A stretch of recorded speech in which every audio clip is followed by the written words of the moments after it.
The sun was setting over the hills of Reby village, casting a golden glow over the village.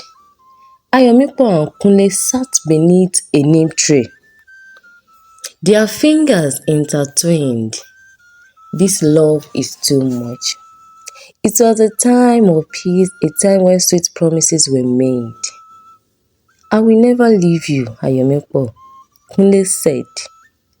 His voice was steady, and you could read love all over his face. You are the one I want forever. Ayomipo smiled, brushing a stray lock of hair from his forehead. And I will wait for you, Kunle, no matter what. The promise was simple but binding, especially in that village. People don't break promises easily. Weeks passed and their love grew. Kunle worked in the fields and Ayomipo spent her days helping her father in his shop. Despite their happiness, something about Kunle began to shift.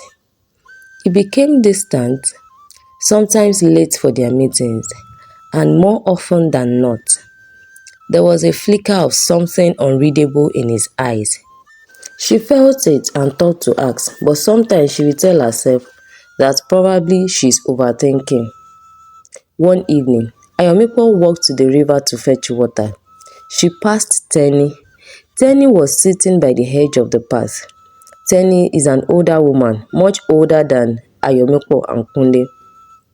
Temi said, "You've been quiet lately, Ayomipo. What is going on? Is there something you are not telling me?" Meanwhile, Ayomipe has always been seeing Temi as a mentor to her, so she will go to her many times to inquire about things pertaining to her and her relationship. So, Ayomipe asked Temi, "Ma, is it right for me to ask Kunle that I'm noticing some strange things about him?" Temi said, "Yes, you can. You can go ahead to ask. You both are still in relationship and no stone should be left unturned. You have to ask questions. It is very important." So, Temi said, "Well, I saw Kunle leaving the house of Alaba.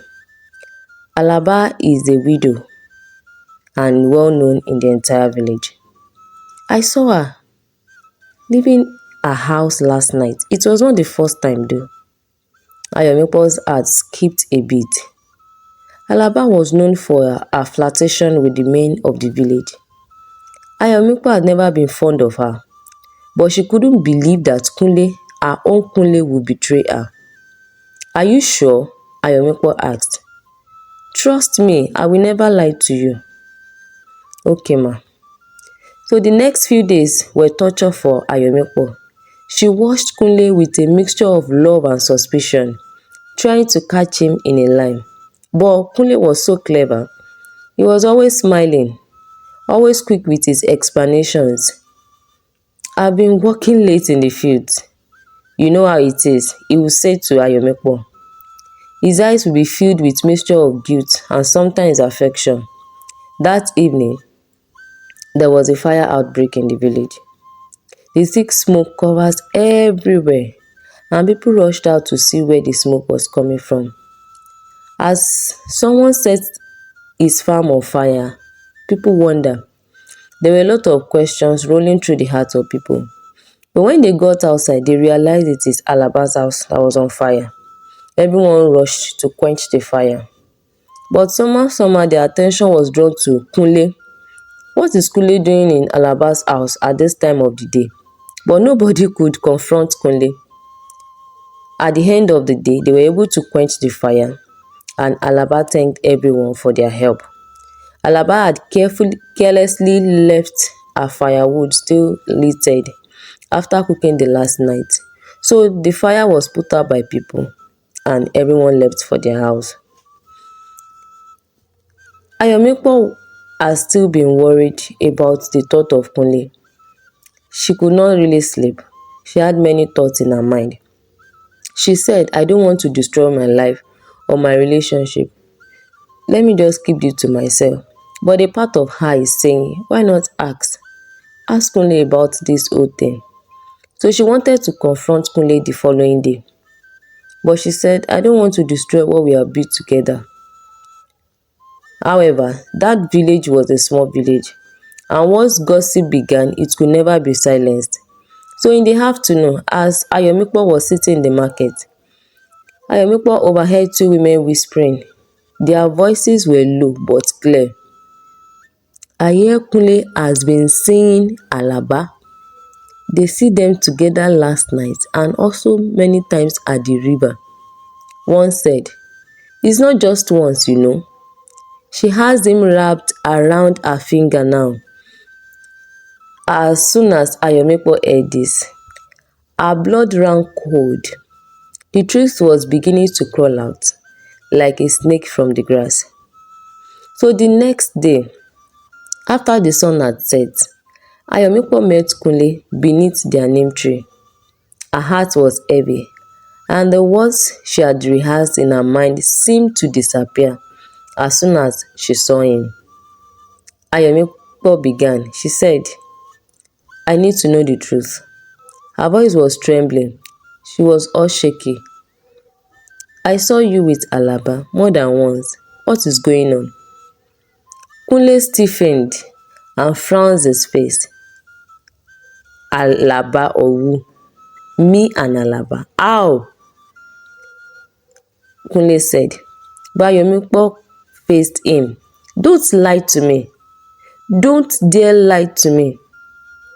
I know what you've been doing. You've been with her all this time. I thought it was just me and you. Kunle, why are you behaving like this? Kunle stepped forward, grabbing her shoulders gently. Ayomikpo, listen to me. No, she cried.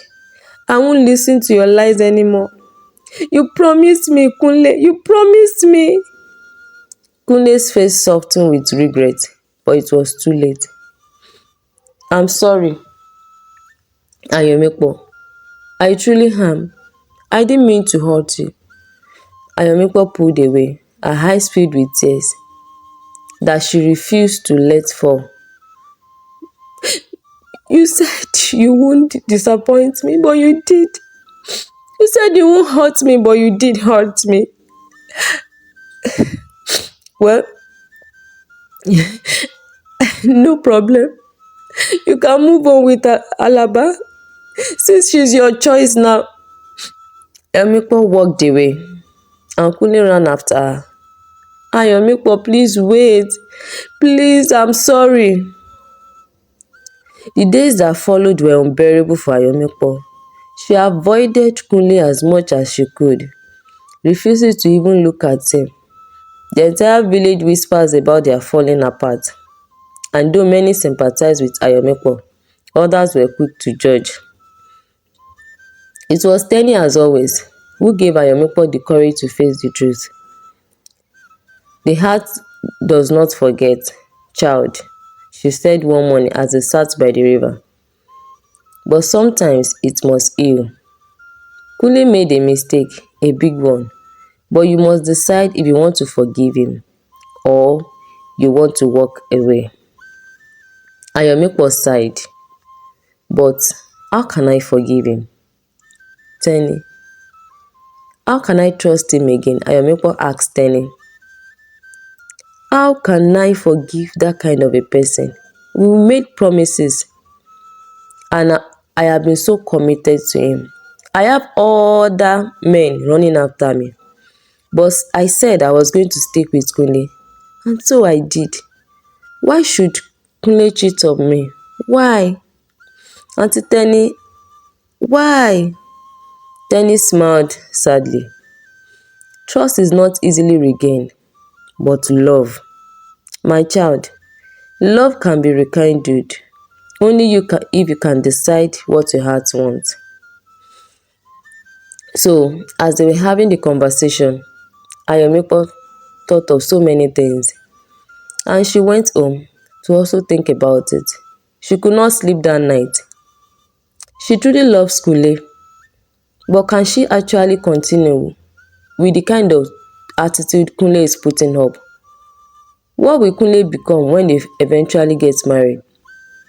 Another evening, Kunle came to Ayomekpo's house. His face was drawn, his shoulders heavy with the weight of his guilt. He did not speak, but the pain in his eyes was clear. Ayomekpo looked at him, her heart torn. The man she loved was standing before him, but the man she had once trusted seemed to be far away now. She took a deep breath and spoke softly. Kunle, I don't know if I can ever forgive you for what you've done, but I know I need to heal. I need time. Kunle nodded, his eyes glistening with unspoken words. I understand, and I don't deserve your forgiveness. But I will wait. I'll wait for you to decide. Ayomikpo took his hand for the first time in days. I won't promise anything, Kunle, but I will think about it. I'll think about it and I will think about us. Anything I decide, I will let you know. But for now, I cannot actually say. I can't. I cannot say. You have hurt me so much. And I'm seeing this as a big blow to me. It's so unbelievable. People have started mocking me in the village. But no problem. I'll think about it and get back to you. For days, they did not see each other. There was a huge distance from them. They were not talking, they were not meeting. Nobody was seeing anybody. So, one afternoon, Ayomikpo heard that Lara has come back to the village from town. Lara has been Ayomikpo's old friend, but due to distance, they've not been communicating. She was so happy to meet Lara again. They greeted each other and spoke about many things, how life has been in the town and how life has been with Ayomikpo in the village. So Lara said, do you know Kunle has been sending letters to me, sending people to me and sending stuff to me from here? And I've been wondering. Ayomikpo asked, which Kunle are you talking about? The same Kunle now, the Kunle that we went to the primary school together. Are you serious? Yes, so recently. In fact, I was like, what is wrong with Kunle? Can't Kunle just face his life? I have somebody that I'm in love with right there in town. So why should Kunle be disturbing me? You mean that happened recently? Ayomikpo asked Lara. Yes, I'm telling you, even last week, I still got a message from Kunle. Wow, Kunle? Lara said yes. Do you know anything about him? Lara asked. Ayomikpo said, well, no problem. Kunle is just one of those guys in the village and you know guys now, that's how they do. So let's forget about Kunle and move on. So that evening, they move on to other conversations and Ayomikpo left Lara's place with her heart heavy. She could not imagine. She was even still trying to get away with the thought of Kunle seeing Alaba. Now, Kunle is disturbing Lara again, all the way from here to town. Wow. So this guy will never change. He will never change. I think I have gathered more strength now to confront him and tell him my mind. This relationship is not going to work, and that's it. In the end, Ayomikpo made her decision. She met Kunle one final time under the neem tree. The air was still as if the world was holding its breath. I've thought long and hard, Kunle, Ayomikpo began. And though my heart still hurts, but I know I need to move forward. I can't keep holding on to the past. Kunle's eyes filled with sorrow. You are leaving me, Ayomikpo. Are you leaving me? Ayomikpo nodded. Not just you, I'm leaving the pain behind. I need to heal, Kunle, and I can't do that if I'm still holding on to someone who can't be honest with me. For a long moment, none of them spoke. Then Kunle, with a final sigh, stood up and said, I am sorry, Ayomikpo. Truly, I am sorry. And with that, Kunle walked away. Ayomipo truly never forgot Kunle, but she learned to live without him. She continued her life in Irekpe village, working hard and focusing on her dreams. Kunle was sorry for his past, but then it looked like it's just his nature. He cannot stay with a person. So, for whatever reasons, even when they say in the village, they only greeted and everyone to his own way. But Kunle tried to work hard to rebuild his reputation in the village, but the scars of his betrayal would always remain. Sometimes, love is not enough to overcome betrayal, and sometimes, healing means letting go. You can forgive, but you may have to let go, especially when you are still in a relationship and you are seeing this kind of red flag. Don't force yourself into a wrong marriage. Regret is always its end. The Bible says in the book of 1 Thessalonians chapter 5 verse 22, flee from every appearances of evil. Reject every kind of evil. If you are in relationship and you are seeing that the person is not committed to you, or maybe you are seeing other signs that you know you could not cope with in marriage, kindly flee. It is better to have a broken relationship than a broken marriage.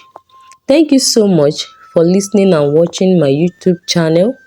I appreciate my subscribers and I'm thanking those that will still subscribe.